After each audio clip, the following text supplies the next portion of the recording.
On this Sunday, every year, as we celebrate All Saints, it is traditional to sing some of these songs, even though musically they were reworked. That was interesting to hear. I liked that. And we hear the same passage of Scripture that is read about the great cloud of witnesses. It's been interesting for me because I sort of love, we're looking forward to Advent soon, I love the little things that we do year after year, and that each year they sort of take on a new layer of meaning. Sometimes very intentionally as we tweak something, but sometimes sort of accidentally as life throws us twists and turns. We can sing the same song that we have sung before, and yet it can sound very different.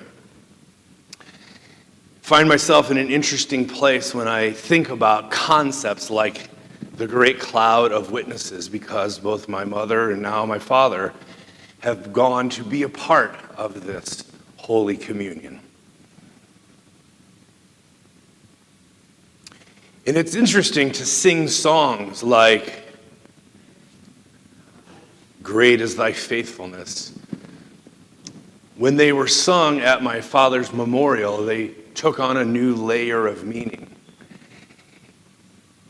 And so part of the art of being a person of faith and a community of grace is to both account for and attend to those layers of meaning, but also to give each other space that we all are experiencing something both that can be seen and stuff that cannot be seen. There's an art to being a person of grace and allowing new things to come into your life, some things that enrich your experience of being human and your walk of faith, and some new things that come into your life which pose a challenge and sometimes can steal your joy. The art of walking forward is to always be reconfiguring both the things that you have inherited and the things that you are presently working with, to configure them in such a way that they are both life-giving to you and that they afford the possibility that the future could be better or faith-filled or hopeful or healing. I mean, that's really the art of spirituality.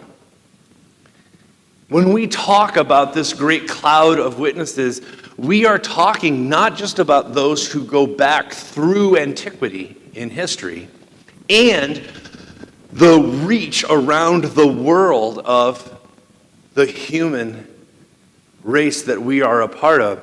This deep cosmic connection to all living things. It's a really beautiful concept. And I love that every year we pause on this Sunday to remember, to celebrate, and I'm proposing recalibrate. Because the path that got us here, while there have been some very good things that we have inherited in the tradition, the reality is that the path that has delivered us to this present moment may not be sufficient without some tweaking for the road ahead. I don't know if you've noticed, but things are changing. Oh, you've noticed. Okay. Things are changing. It's not just in our technology. It's not just in our society. It's not just in our global weather patterns. It's not just in our governmental structures. It's not just in our education.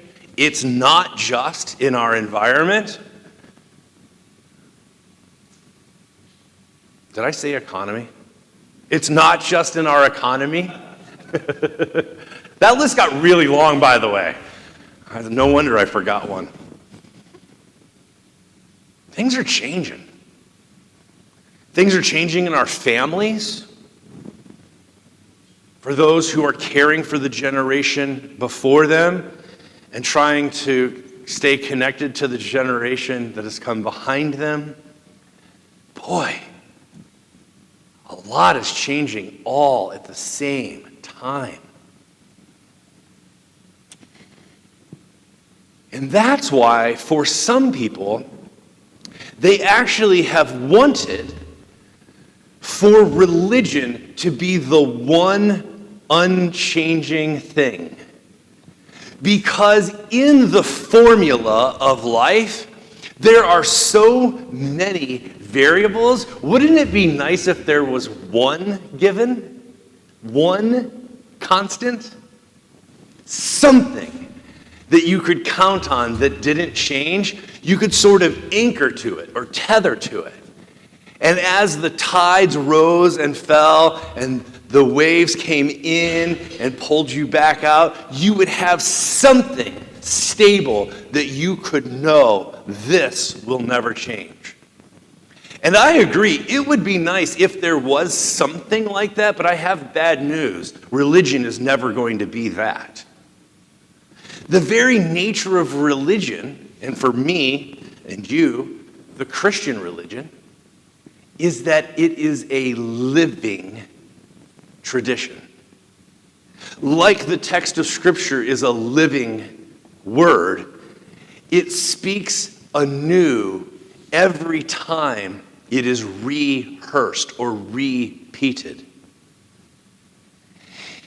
And the thing about religion and this practice of faith is that while we do many of the same things Sunday after Sunday, while we come to the table month after month, while we do the liturgy of Advent and All Saints year after year, the reality is we never step into the same spiritual water twice. It is a living stream. And every time we re-enter, we come in differently. And it comes to us a little differently. So yeah, I agree that conceptually or ideally, it would be nice if in this era of constant change and overwhelming feeling of chaos that so many of us have and express, if there was something stable that never changed. I would love that. The problem is, it's just never going to be religion. It's never going to be faith. The nature of faith is that it is alive, and thus it changes in response to what's going on in its environment. The analogy that I have become fond of using is it's like inheriting your parents' Scrabble board, right? Anybody have a Scrabble board? Yeah, some of you? I have 3. I love Scrabble. In fact, I've got a new version of it where you can stack the tiles. It's called Upward. If anybody's interested in playing with me, I'm trying to find partners. No, everyone I normally play Scrabble with has quit on me. If you want to play Upward, I'd really love some partners to try it out. Anyway, this idea of Scrabble means a lot to me because one of the things you and I inherit, a given, is that the tiles, we get these tiles, right? This grammar of faith. There are certain kinds of things, like in Scripture, that we're going to read about, we're going to talk about. We sing them in our songs. Our hymnody, right, is from centuries past. And so there are certain tiles we're just always going to have in our hand, on our board. The art of playing well is not to create the exact same configuration on the board that your parents or your grandparents or the ancients did, but to play the game well and to honor those who have played with you and on your behalf in the past. The art of playing the game is to use the tiles that you currently have access to and arrange them in a configuration in a way that is faithful to the rules of the game that you've inherited. For me, this is a great picture of faith, because the art of being a Christian or being a religious person or part of a community is not to simply do what you have always done. That's not being faithful, right? That's repetition. The art comes in not when you only say what has already been said, but when you and I speak to our moment in the same kind of way that those who came before us spoke to their moment. We honor those who came before us, not when we repeat what they said only, or only say things we heard them say, but when we internalize their model, the spirit with which they carried themselves, and we say in our moment the kinds of things they said in their moments. We honor them when we carry on that legacy and that tradition. And so how that happens is not just by imitating or repeating, regurgitating the things that people in previous generations have said. The art is to do the kinds of things they did and be formed into the kind of people they were, so that you, in real time, can respond to the challenges of your environment the way that they were responsive to their environment.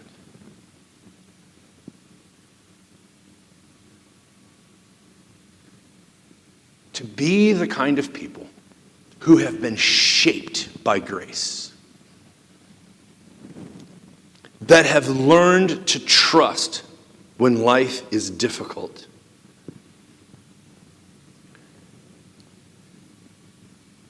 under the weight and the pressure of the challenges of our day, to find the life in God's Spirit that shapes us and forms us, informs us, and transforms us into people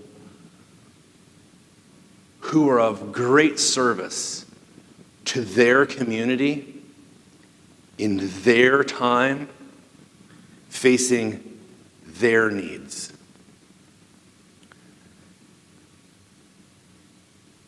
That is what it looks like to honor the great cloud of witnesses that has come before us and watches over us. To be people who allow ourselves in the moment to be used as witnesses, as troublemakers, as rabble-rousers, as servants, as neighbors, as friends, as daughters, as mothers, as cousins, as students, as teachers, the way they were. We honor them when we speak to our moment the kinds of things they would have said if they were here with us. Not just repeating what we heard them say, but saying the kinds of things they would have said, doing the things they would have done, facing the challenges with the grace and the strength and the wisdom and the courage the way they faced their challenges. And by doing this together, we honor those who have come before us. I'm going to ask Aaron if he'll come and lead us in the doxology as we prepare to come to the table. Jan will join me and we will celebrate together. After we sing this song, I will invite you to, we're going to do the Great Thanksgiving, and the words of your part will be up on the screen, and we will celebrate this together.